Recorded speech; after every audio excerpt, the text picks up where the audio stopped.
Hello नमस्कार, मैं विपुल पोसातर SBI PO 2023 और आज इस वीडियो में बताऊंगा कि अगर आप नॉन इंग्लिश बैकग्राउंड से हो और बैंकिंग या फिर किसी एग्ज़ाम की प्रिपरेशन कर रहे हो जहां इंग्लिश है वो इसेंशियल पार्ट है, उसके बगैर आप एग्ज़ाम क्लियर नहीं कर सकते, तो आप अपनी इंग्लिश कैसे इम्प्रूव कर सकते हो। मैं भी एक गुजराती मीडियम से था, 12th तक मेरा मीडियम गुजराती था और उसके बाद मेरा ग्रेजुएशन इंग्लिश में था, लेकिन तभी भी इतना सीरियसली नहीं किया था। तो फिर जब एग्ज़ाम देने गया मैं, तब मेरे को रियलाइज़ हुआ कि अच्छा, इंग्लिश के बगैर कुछ हो नहीं सकता और अब काफ़ी देर हो चुकी, लेकिन it's never too late until unless you realise. तो फिर जैसे ही रियलाइज़ हुआ तो मैं बोला चलो अब इंग्लिश पे काम करना चाहिए मुझे। तो मैंने किस तरह से अपनी इंग्लिश को इम्प्रूव की और किस तरह से मैंने एग्ज़ाम क्लियर किए। तो बेसिकली पहले तो अगर आपको इंग्लिश सीखनी है ना, तो अगर मान लेते कि थोड़ी बहुत तो आती होती है सबको, बस खाली डरते हैं। तो उसके लिए देखो, डर सबसे ज़्यादा कहाँ से लगता है हमको? ग्रामर से लगता है। तो बेसिक ग्रामर एक बार आपको कर लो, आपको करनी ही होगी, उसको रट लो। Simple present, simple past, simple future, क्या है, थोड़े ही तो है, 2-3 दिन में तो हो जाते हैं ग्रामर, इतना हार्ड ग्रामर नहीं है। और एक बार आपको बेसिक ग्रामर कर लिया ना, तो उसके बाद बहुत आसानी रहेगी इसको समझने की। तो सबसे पहला यही है टिप्स कि आपको बेसिक ग्रामर करने हैं अभी से ही। कहीं से भी वीडियो सर्च कर लो यूट्यूब पे, या फिर कोई किताब है तो वो कर लो कि बेसिक ग्रामर, जिसमें खाली बेसिक, अपने को डीप में नहीं जाना, बेसिक ग्रामर कर लो। उसके बाद इंग्लिश है ना, आप 2 तरीके से इम्प्रूव कर सकते हो। जनरल पर्सनली मैं क्या करता था, मैं प्रिपरेशन करता था ना, तो मैं मूवीज़ देखता था मतलब देखो, मैं 6-7 घंटे पढ़ता था, तो भी मैं फ्रेश होना सबको मतलब ज़रूरी है, तो मैं फ्रेश होने के लिए इंग्लिश शोज़ देखता था। टेड टॉक हो गया, ऐसी जगह ऐसी मूवी देखता था, या फिर ऐसे इंटरव्यूज़ देखता था जहाँ से मुझे कुछ पर्सनली गेन, मेरे नॉलेज में गेन हो, मैं कुछ सीखूँ जहाँ से। तो मैं वो करता था, वो इंग्लिश में विथ सबटाइटल। तो आपको क्या करना है, मूवीज़ देखनी है।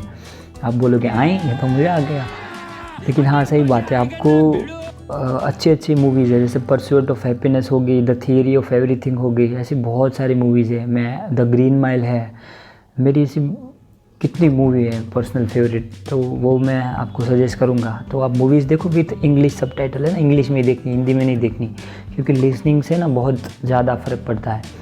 दूसरी चीज़ है कि आप रीडिंग की थोड़ी हैबिट डालो ना, किताबें पढ़ो, ऐसी किताबें पढ़ो जहाँ से आपको कुछ नॉलेज गेन हो, ना कि नॉवेल्स पढ़ो, टाइम पास होता है, अच्छी है कभी कभार पढ़ लो, पर ऐसी सेल्फ हेल्प बुक्स पढ़ो जहाँ पे आपको कुछ गेन हो रहा हो। जैसे द अल्केमिस्ट है, the secret, you must read the secret book, बहुत ही अच्छी है द सीक्रेट, ये वाली। और द अल्केमिस्ट है, फिर श्रीमद् भगवद गीता अगर हिंदी या इंग्लिश में अवेलेबल है तो, या फिर क्रिश्चियन हो तो बाइबल पढ़ो, वो भी इंग्लिश में पढ़ो, दिल से पढ़ो, जहाँ से आपको कुछ मिलता हो। The diary of young girl, ये भी बहुत फेवरेट है। Breaking the habit of being yourself, ये भी मेरी फेवरेट है। ये सब किताबें पढ़ो, हर रोज़ पढ़ो, इससे आपकी पर्सनालिटी भी बहुत ही ज़्यादा चेंज हो जाएगी और आपकी इंग्लिश भी अपने आप इम्प्रूव हो जाएगी। एक हो गया लिसनिंग या फिर वॉचिंग, जिसको आप सुनते हो, मूवीज़ देखना, इंटरव्यूज़ देखना इंग्लिश में। एक किताबें पढ़ना हो गया, हर रोज़ किताबें पढ़ो, जितना भाई टाइम मिलता है उतना अपने हिसाब से प्रिपरेशन करने के बाद, जो थोड़ा भी टाइम बचता है। और एक तीसरा, राइटिंग, एक अपनी डायरी बनाओ। अगर आप प्रिपरेशन कर रहे हो ना, तो डायरी आपको इतनी हेल्प करेगी ना, अपने आपको खुद पे कंट्रोल रहता है कि मेरा दिन कहाँ जाता है। तो पूरा दिन, सपोज कल तुमने जो कुछ भी किया है, आज रात को बैठ के लिखो, पर वो इंग्लिश में। अगर नहीं आ रहा तो गूगल की हेल्प लो कि इसको मैं किस तरह से लिखूँ, गूगल ट्रांसलेटर की यूज़, पर अपनी टूटी फूटी इंग्लिश में भी लिखो कि today I woke up at 6 AM, I went to exercise and whatever blah blah, जितनी भी टूटी फूटी आपको आती बस लिखो। फिर क्या होगा, आपकी जब सिलेक्शन हो जाएगी, आप कुछ बन जाएंगे ना, तो वही डायरी आप पढ़ोगे तो आपको हंसी आएगी कि वाओ, मतलब कितना इम्प्रूवमेंट हुआ है। मेरे पास 2 डायरी मैंने अभी ख़त्म की है, लिखी हुई है अभी तक की। तो मैं भी वो पीछे देखता हूँ ना मेरी इंग्लिश, और तो हंसी आती है मुझे कि कैसा था, मैं किस तरह से करता था। अभी भी जो भी मैं लिख रहा हूँ ना, वो मैं आगे और 2-3 साल बाद इस पर भी हंसूँगा कि मैं।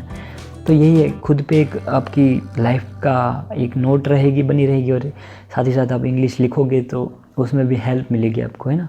बस यही है। बाकी आप मॉक टेस्ट दे रहे हो तो वो भी इंग्लिश लैंग्वेज में ही दो, ताकि आपको रीडिंग कॉम्प्रिहेंसिव आरसी आता है, पैराजम्बल आता है, धीरे धीरे वो सब सेंस करने लगेगा। अभी मार्क्स नहीं आ रहे, कोई बात नहीं, ये सब चीज़ें फॉलो करोगे आप, डायरी लिखना, किताबें पढ़ना, और न्यूज़पेपर टाइम मिले तो पढ़ो, या फिर मूवीज़ देखो इंग्लिश सबटाइटल के साथ। ये इतने ना स्लो प्रोसेस होती है। आप अगर 2-3 दिन करोगी फिर बोलोगे कि हाँ भैया कुछ हो तो नहीं रहा। 2 महीना जितना टाइम दो इसको, अपने आप आपकी इंग्लिश में मार्क्स बढ़ने लगेंगे, आपको रियलाइज़ भी नहीं होगा। पर ये सब छोटी छोटी चीज़ें हैं ना, और बहुत ही ज़्यादा इम्प्रूवमेंट देती है और आपको लिटरली एग्ज़ाम में बहुत हेल्प होगी, मेंस में और फिर इंटरव्यू में भी ये सब आपकी अच्छी सी इमेज उभर के आएगी, है ना। बस यही चीज़ें हैं, बाकी तो बस आप जो कर रहे हो वो बेस्ट कर रहे हो। कोई भी आपको क्वेरी हो, कोई भी आपको पूछना हो कुछ भी, आप मुझे कांटेक्ट कर सकते हो, है ना। All the best, thank you.